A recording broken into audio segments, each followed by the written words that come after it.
Hello সবাইকে। এখন শীতকাল পড়ে গেছে আর সবার বাড়িতে বাঁধাকপি নিশ্চয়ই হচ্ছে। তো আমার বাড়িতেও আজকে বাঁধাকপি হবে। চলো দেখাই তোমাদের আমি কিভাবে বাঁধাকপি করি।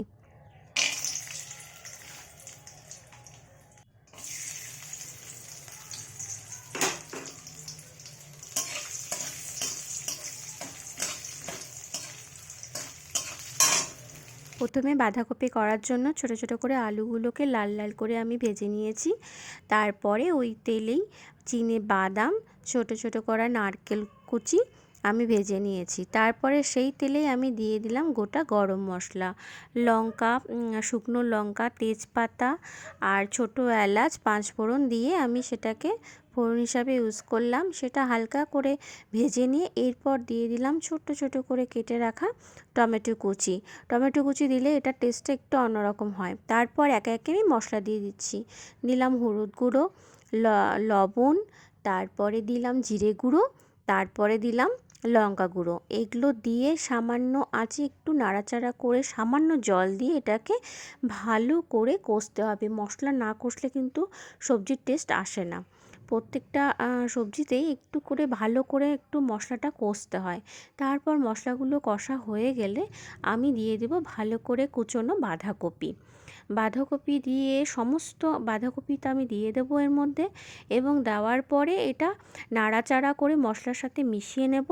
নিয়ে একটু ঢাকা দিয়ে এটা অল্প আঁচে হতে দেবো। বাঁধাকপির কিন্তু অনেক উপকারিতা আছে। সেটা তার মধ্যে যেটা উন্নত সেটা হচ্ছে আমাদের হজম শক্তিকে বাড়ায় বাঁধাকপি, আর হাড়কে মজবুত রাখে।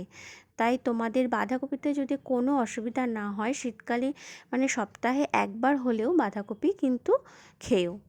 আর এই রান্নাটা আমি যেভাবে করছি এটা করে দেখো, আশা করি ভালো লাগবে তোমাদের। রান্নাটা প্রথম থেকে শেষ অবধি দেখো। এটা আমার কিছুটা ভাপানো হয়ে গেছে, 80% এটা হয়ে গেছে। তারপরে আমি দিয়ে দিলাম তোমার ভাজা বাদাম, আলু, নারকেল, আর সঙ্গে দিলাম কড়াইশুঁটি।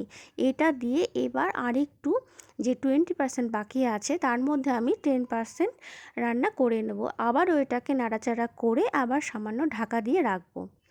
দেখো এবার আমার প্রায় 90% হয়ে গেছে। এরপর আমি দিয়ে দিলাম চিনি। তোমরা যে পরিমাণে মিষ্টি খাও সে পরিমাণে দেবে।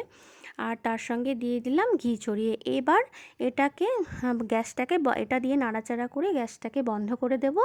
এটাকে স্ট্যান্ডিং টাইম দিলেই এটা রান্না হয়ে যাবে। তো আমার রান্না কীরকম লাগলো তোমরা একবার হলেও করে দেখো। আর আমার চ্যানেলটাকে অবশ্যই সাবস্ক্রাইব করো, লাইক করো, কমেন্ট করো, শেয়ার করো। আর এই দেখো আমি এবার ঢাকা দিয়ে রাখলাম। এইবার দেখো তোমাদের ফাইনাল লুকটা দেখাচ্ছি। দেখতেও কিন্তু সুন্দর হয়েছে, আর হ্যাঁ খেতেও অবশ্যই সুন্দর হবে। তোমরা অবশ্যই বাড়িতে করো এইভাবে একবার। এটা মাছ ছাড়া, মাছের মাথা দিলে ভালো লাগে, কিন্তু এটা নিরামিষের মধ্যে এটা কিন্তু দারুণ টেস্টি হয়।